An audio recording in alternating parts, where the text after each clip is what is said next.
सत्ता पक्ष के द्वारा अब एक डेलीगेशन बनाया गया है जो ऑपरेशन सिंदूर की जानकारी में भारत का पक्ष रखने के लिए दूसरे देश जाएगा और भारत का पक्ष रखेगा। खैर ये तो अच्छी बात है, क्योंकि जिस तरह से ऑपरेशन सिंदूर को अंजाम दिया गया, क्योंकि पाकिस्तान परस्त आतंकवादियों ने पहलगाम की घटना को अंजाम दिया था, भारत सरकार ने इसके बदले में ऑपरेशन सिंदूर को चालू किया, क्योंकि भारत की 140 करोड़ जनता ये चाहती थी कि जो पाकिस्तान परस्त आतंकवादी उनके ठिकानों को नष्ट किया जाए और उनको मुंहतोड़ जवाब दिया जाए। खैर अंतर्राष्ट्रीय समुदाय में इसको लेकर के अंतर्राष्ट्रीय राजनीति कुछ अलग दिशा में जा रही, इसीलिए भारत की ओर से भारत का पक्ष रखने के लिए सत्ता पक्ष ने सोचा कि हम डेलीगेशन बनाते हैं, उसमें विपक्ष की भी पार्टियों को भी साथ लिया जाए और सत्ता पक्ष के भी लोगों को साथ लिया जाए। सवाल तो तब खड़ा हो गया जब कांग्रेस के 4 नाम मांगे गए और शशि थरूर का नाम उसमें निकल करके आया। अब सवाल ये कायस लगाए जा रहे हैं कि आखिर जो प्रधानमंत्री जिनका विश्व में डंका बजता है उनको विपक्ष की ज़रूरत क्यों पड़ गई, क्योंकि वैसे भी हाउडी ट्रंप और अब की बार ट्रंप सरकार मोदी जी ने तो स्पष्ट कहा था कि अमेरिका में भी उनका डंका बजता है। तो क्या सरकार इस समय अपना पक्ष विदेश में रखने के लिए सफल नहीं है, सक्षम नहीं है, उनकी डिप्लोमेसी खराब है? इसी पर हम लोगों से राय लेंगे।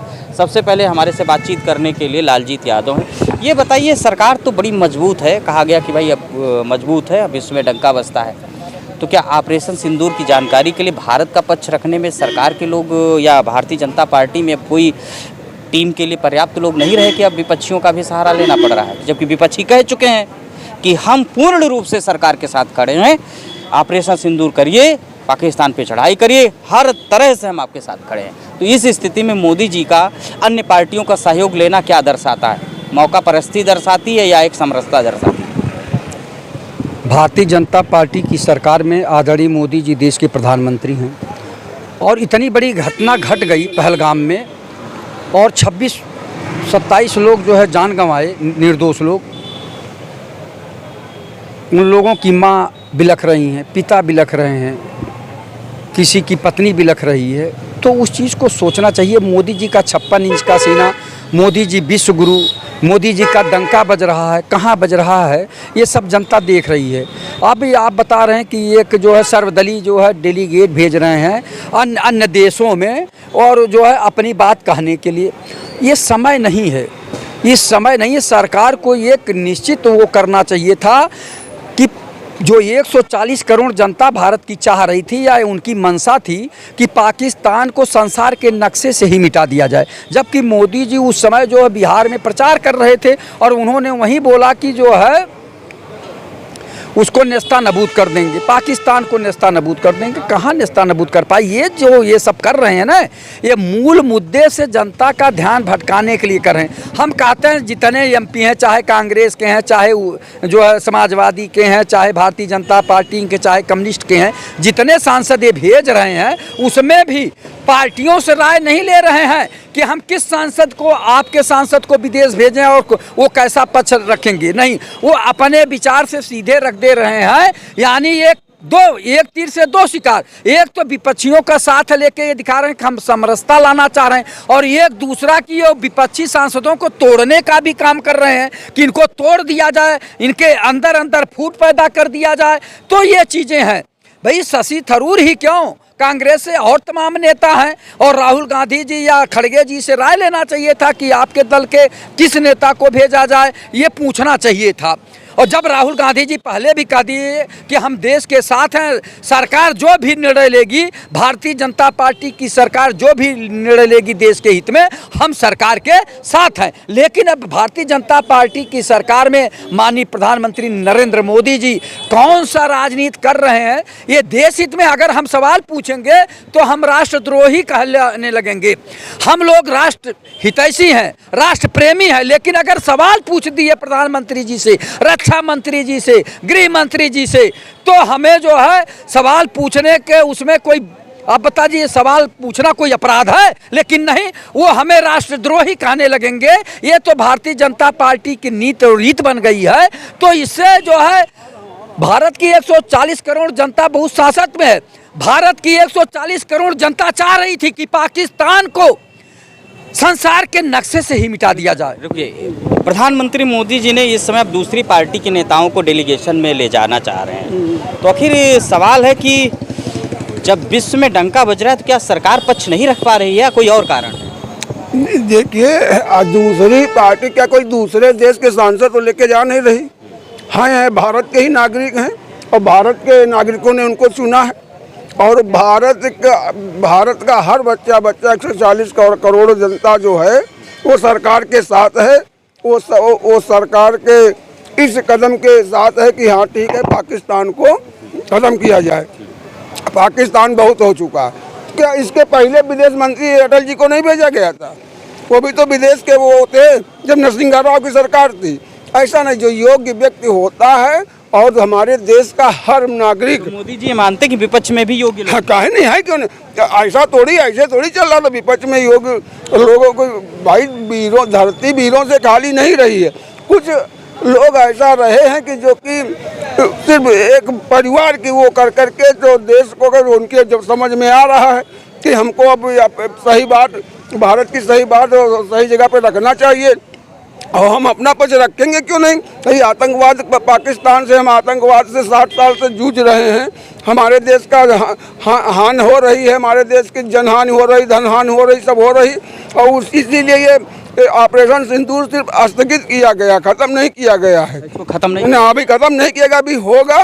और पाकिस्तान जैसे कह रहे थे भाई साहब, तो वो नामो निशान उसका मिट जाएगा। लेकिन ये है जैसे आप समाज में रहते हैं, समाज में 4 लोगों का। इस समय मोदी जी डिप्लोमेसी पे तैयार है? बिल्कुल, वो डिप्लोमेसी नहीं था। देखो, ये एक सरकार की अपनी वो है कि वो सबको विश्वास में ले करके, सबको बता करके और अपना काम करना चाहती है, देश के हित का काम करना चाहती है। इसलिए विपक्ष के सांसदों को वो भेज रही है, इसमें कोई बुरा नहीं, वो भी देश के सांसद हैं। इस समय मोदी सरकार राय साबित है। मोदी सरकार जो है विपक्ष के सांसदों को भी जो है अपना पक्ष रखने के लिए, भारत का पक्ष रखने के लिए विदेश में भेज रही है, एक डेलीगेशन बना करके। इस डेलीगेशन को लेकर के आप क्या सोचते हैं कि मोदी सरकार कोई राजनीति कर रही है या अंतर्राष्ट्रीय स्तर पर वो अपना पक्ष स्वयं रखने में नाकामयाब है, जो अपने आप को विश्व की सबसे बड़ी पार्टी? देखिए, इसमें 3 सवाल है। पहला सवाल ये कि आखिर डेलीगेशन बनाने की सरकार को आवश्यकता क्या पड़ गई, पहला सवाल। दूसरा सवाल ये कि अगर डेलीगेशन बनाया तो वो भारतीय जनता पार्टी में एक प्रखंड विद्वान लोग पड़े हुए हैं, एक से एक अच्छे अच्छे लोग पड़े हुए हैं, तमाम उसके पास सांसद, तमाम मिनिस्टर, तमाम उसके मुख्यमंत्री हैं। तो वो अपने दल से डेलीगेशन का नेतृत्व क्यों नहीं करा रही है? और तीसरा बात ये कि अगर मान लीजिए कि सर्वदलीय बैठक की बात करती है कि हम सब दलों के नेताओं को प्रतिनिधिमंडल में शामिल करना चाहते हैं, तो सबसे पहला इम्पॉर्टेंट ये था कि आप सर्वदलीय बैठक बुलवाते और सब दल के नेताओं से बैठ करके बात करते और उनसे ये कहते कि साहब, मैं एक भारत की ऐसी डेलीगेशन बना करके अंतर्राष्ट्रीय व्यवस्था में हम कई देशों का इस डेलीगेशन में घुमा करके ये बताने का भारत प्रयास करेगा कि ऑपरेशन सिंदूर क्यों आवश्यकता पड़ी।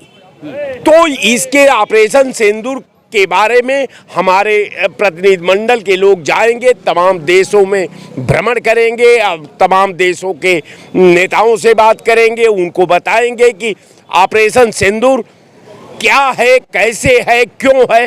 तो ये सब आता है। एक सवाल यही खड़ा हो जाता है कि जब मोदी जी का विश्व में डंका बज रहा है, एक सीधा सा सवाल है, तो अब डेलीगेशन बना करके दूसरे देश को बताने के लिए क्या ज़रूरत? क्या वाकई दूसरे देशों को लगता है कि भारत ने गलत कर दिया कुछ? एक तो ये तो तभी होता है कि जब दुनिया को लगने लगे कि हम गलत है तो अपना स्पष्टीकरण देने के लिए जा रहे हैं। शायद एक देसी तरीके में ये भी सब। देखिए, सरकार द्वारा एक योजना चलाई गई, हिंदू मुसलमान, हिंदुस्तान पाकिस्तान। अब दुनिया के अन्य देश भारत से ये पूछने पर अडिग हैं, भारत से ये जानना चाहते हैं कि आप लड़ाई आप तो हिंदू मुसलमान की लड़ रहे थे, आप हिंदुस्तान पाकिस्तान की लड़ाई लड़ रहे थे, आप आतंकवादियों के खिलाफ लड़ाई लड़ रहे थे, कि आप देश के खिलाफ लड़ाई लड़ रहे थे। ये स्पष्ट करें। आप स्पष्ट करें। अगर इनको ये लगा कि सवाल हुए होंगे तमाम, भाई प्रधानमंत्री हमारे देश के तमाम नेता विदेश में दौड़ा करते हैं, वहाँ के नेताओं से वार्ता कर रहे होंगे, वार्ता में ये छन कर आया होगा कि ये पूरा जो है प्रकरण जो है संदिग्ध के घेरे में आ रहा है, लिहाजा आप इसका दर्पण को स्पष्ट करिए।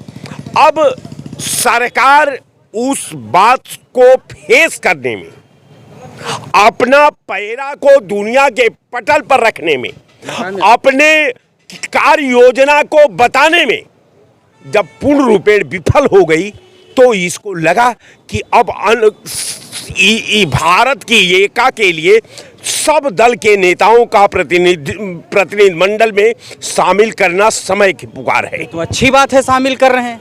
बिल्कुल अच्छी बात है, ये परंपरा रही है भारत की, ये कोई अलग से परंपरा नहीं है। इसमें दिक्कत क्या है? दिक्कत इस बात की आ रही है कि सरकार जो है, जो उसकी मोनोपोलियो थी, जो उसकी पॉलिसी थी, जो हिंदू मुसलमान करने की आदत थी, जो हिंदुस्तान पाकिस्तान का बात करने की आदत थी, उसको लग रहा है कि हिंदू और मुसलमान के कोर्ट पर भारत दुनिया के पटल पर अपना जवाब पेश करने में वर्तमान सरकार विफल लग रही है। यही कारण हो सकता है कि सरकार को ये लग रहा है कि केवल भारत में भारतीय जनता पार्टी नहीं है, भारत में हम सब दलों को सम्मान करते हैं, भारत में हम सबको इज्जत देते हैं, भारत में हम हिंदू मुसलमानों को इज्जत देते हैं, भारत के 140 करोड़ जनता को एक निगाह से, सौम्य भाव से, एक न्यायिक रूप में मैं व्यवस्था देता हूं। हमारे एक और सवाल है, देखिए, चूंकि सवालों के उत्तर मिलने चाहिए दर्शकों के पास कि भाई अब ट्रंप है, कहा गया था डोनाल्ड ट्रंप आएंगे, मोदी के मित्र हैं, अमेरिका से बढ़िया संबंध हो जाए, वही डोनाल्ड ट्रंप कह दिया कि हम सीज फायर कर देते हैं। और डोनाल्ड ट्रंप को लेकर के 140 करोड़ भारतीयों में गुस्सा हो गया है कि इनका मित्र होने के बावजूद भी वो गद्दारी कर रहा है, पाकिस्तान के आतंकवादियों के साथ बैठ रहा है, खा रहा है, पी रहा है, इनका दोस्त है। तो क्या वाकई इस समय भारत सत्ता पक्ष जो है असफल हो गया है भारत को प्रतिनिधित्व करने में? आपको मैं एक बात बहुत साफ बता दूं कि जो आतंकवादियों का कैंप थे, कंधार की पठार को लिए हुए जितने वो पहाड़ी इलाका है, उसमें इंटरनेशनल अगर पॉलिसी में अगर मुख्य रूप से अमेरिका अपना वर्चस्व स्थापित करना चाहता था, अमेरिका द्वारा वहां हम नहीं कहते, तमाम इंटेलिजेंट ब्यूरो का हर सर्च कर सकते हैं कि जितना धन, जितनी असलहा की व्यवस्था, जितना उनको की जो सामयिक आवश्यकता अमेरिका पूरा करता था, इसलिए कि उसके माध्यम से उसके उद्योग में लाभांश आता था, और लाभ को लेने के लिए वही आतंकवादियों को रस्सा में प्रयोग किया गया, रस्सा टूट करके तार तार हो गया, वही आतंकवादियों को भारत में प्रयोग किया गया। लेकिन मुझे याद है एक इंदिरा जी ने 77 के चुनाव के बाद जब चुनाव हार जाती है, इंदिरा जी जब चुनाव हार करके अपने संसदीय दल की बैठक में आती है, तो उन्होंने एक बहुत अच्छी लॉजिकल बात कही, मुझे आज तक याद है। उन्होंने कहा कि मेरा अज़्म इतना बुलंद है कि पराए शोलों का डर नहीं, मुझे डर तो अतीसे गुल से है कि कहीं चमन को जला न दे।